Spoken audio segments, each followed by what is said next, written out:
mahal jika kita sudah menghobi dari dunia bisnis porang itu otomatis insya Allah satu musim itu bisa menghasilkan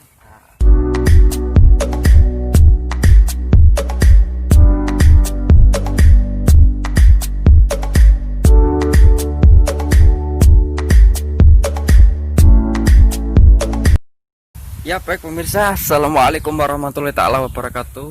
Terima kasih banyak sudah berkunjung di channel Redenantur kali ini.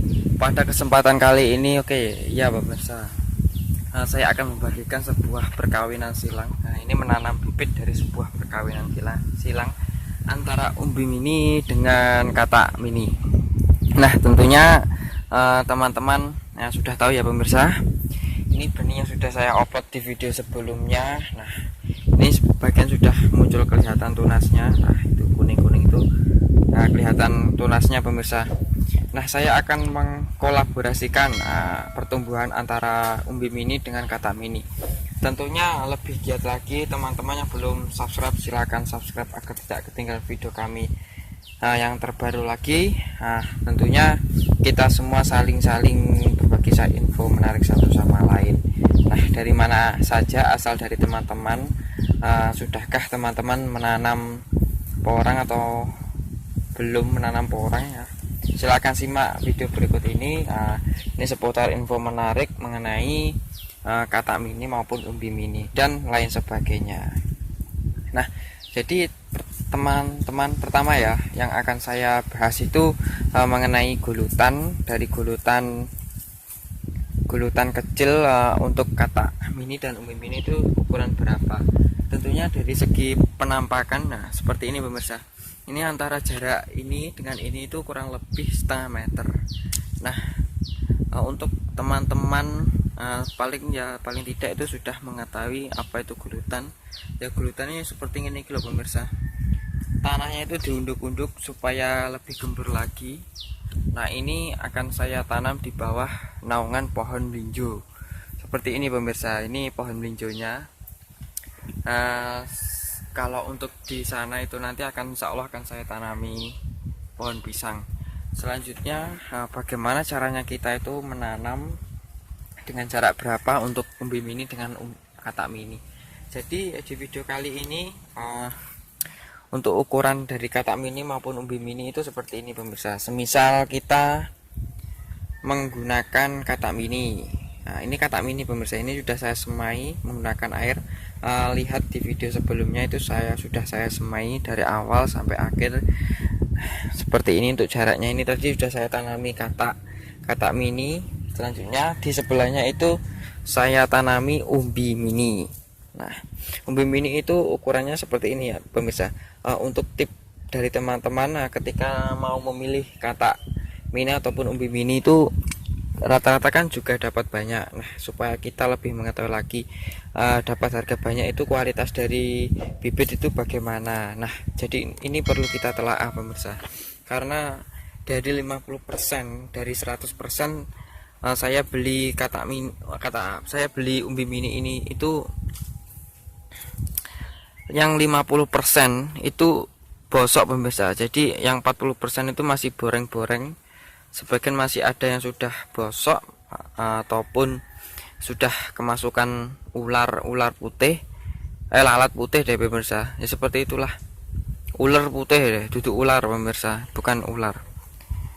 Nah seperti ini. Nah ini kalau kita tidak kita tanam, ini nanti akan menggembur karena di dalamnya nanti sudah terdapat penyakitnya pemirsa.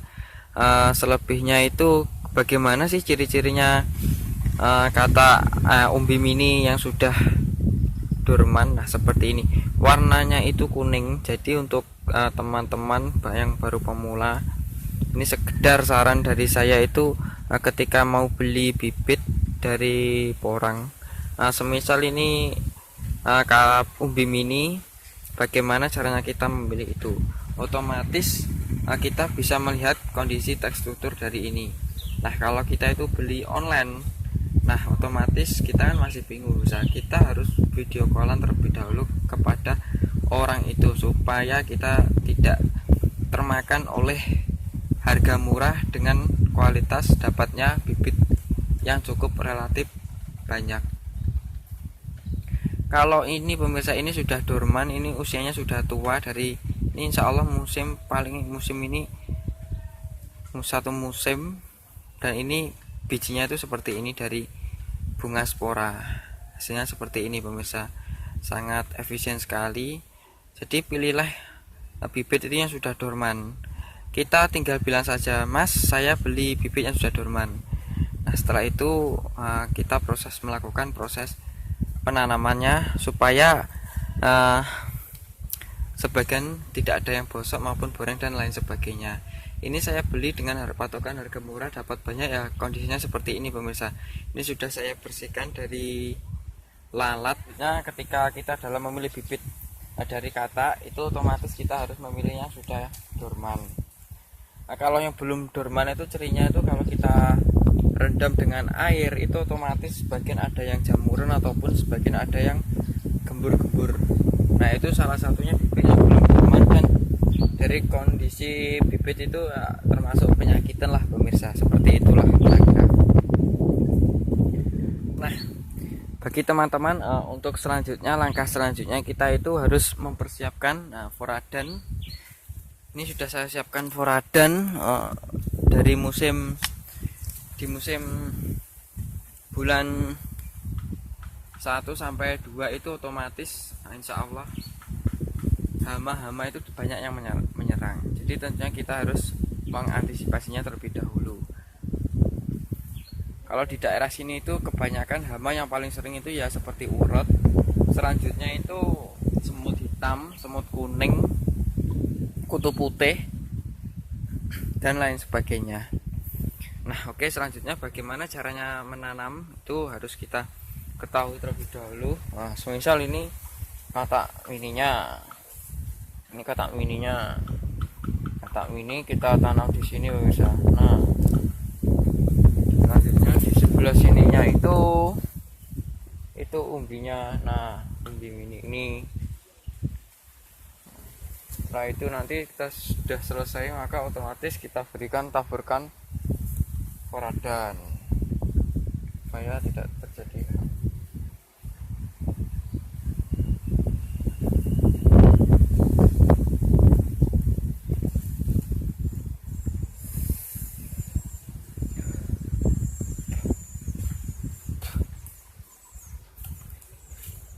Nggih. Buatan tanduri jagung nggih. Nggih Kang Nani.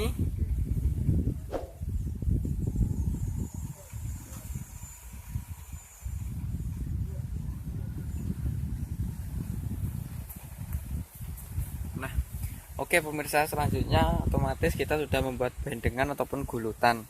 Jadi ya langkahnya itu seperti itu. Selebihnya itu tanahnya harus kita dukirkan terlebih dahulu agar supaya bibit maupun dari bibit porang itu bisa semaksimal mungkin. Kalau tanahnya padat itu otomatis ya menurut saya itu kurang maksimal pemirsa, karena lebih baik tanah yang cukup relatif lebih gembur pemirsa. Oke, langsung saja kita next.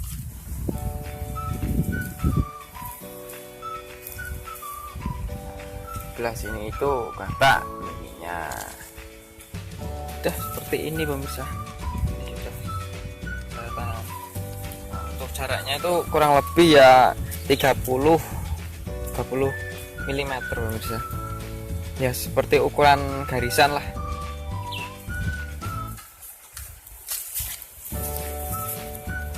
Nah, seperti ini tanahnya ini.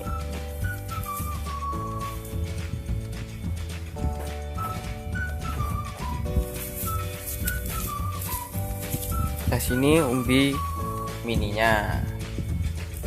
Udah, nah seperti ini pemirsa.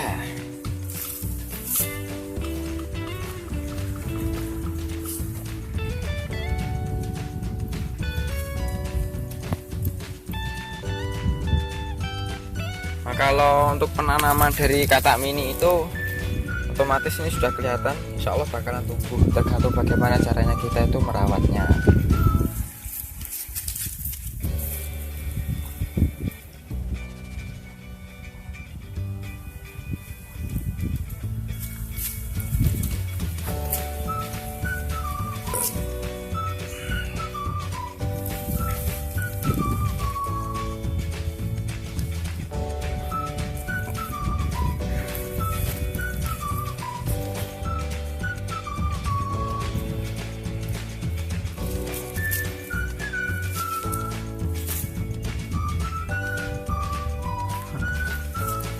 Mungkin dari teman-teman apabila ada pertanyaan silahkan klik bertanya. Yang belum subscribe silahkan subscribe agar tidak ketinggalan info menarik selanjutnya di channel ini untuk sharing-sharing bersama. Jadi dari daerah mana saja kita harus bisa sharing-sharing melalui medsos. Lebih baik ya kita sharing-sharingnya itu melalui tatap muka langsung pemirsa. Nah, seperti ini. Memang bibit dari porang itu sangat mahal, tetapi bagaimanapun mahal jika kita sudah menghobi dari dunia bisnis porang itu otomatis insya Allah satu musim itu bisa menghasilkan 1 kintal, tergantung bibit yang kita tanam pemirsa. Lebih baik menanam yang banyak daripada kita tidak menanam, dan tentunya lebih baik menanam seadanya. Jangan terburu nafsu karena wah ini mahal ini bibitnya ini. Seadanya saja pemirsa, saran dari saya aja. Dana yang sudah saya keluarkan ini kurang lebih 600.000. Nah, seperti ini selanjutnya. Di sebelahnya itu saya beri kata. Ini umbi, ini kata.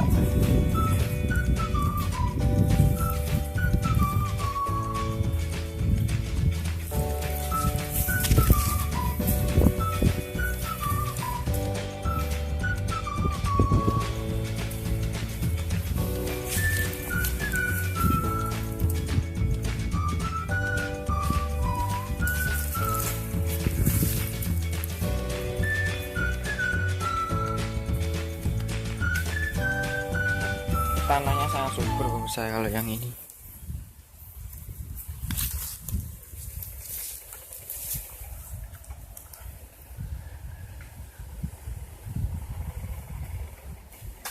Mengapa saya pilih 2? Karena takutnya nanti umbi yang mini itu takutnya nanti ada yang bosok. Takutnya yang ini sebetulnya ini sudah ada yang sebagian yang bosok pemirsa. Tapi di sebelahnya saya pilih takaran untuk jika kita sulami ya kita tinggal mencabutnya dari bawah dan kita pindah di sebelahnya.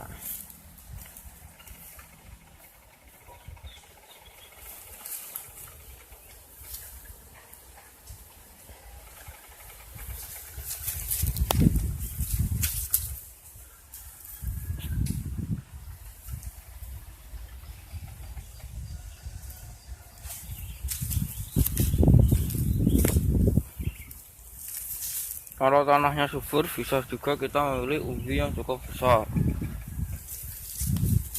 Ini sudah keluar